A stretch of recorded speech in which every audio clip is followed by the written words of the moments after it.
Первый заместитель председателя правительства Якутии Алексей Колодезников по поручению главы республики встретился сегодня с чрезвычайным и полномочным послом Киргизской республики в Российской Федерации Аликбеком Джекшенкуловым. Стороны обсудили планы по проведению мероприятий в рамках объявленного президентами двух стран перекрестного 2020 года Киргизии в России и России в Киргизии. Также вопросы расширения двустороннего межрегионального сотрудничества в торгово-экономической и гуманитарной сферах, а также открытие в Якутской канцелярии посольства Кыргызстана.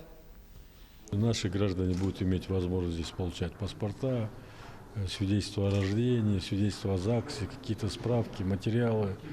Ну и, конечно, нашим гражданам будет осуществляться правовая и, будем говорить, социальная поддержка, которая здесь у нас трудится.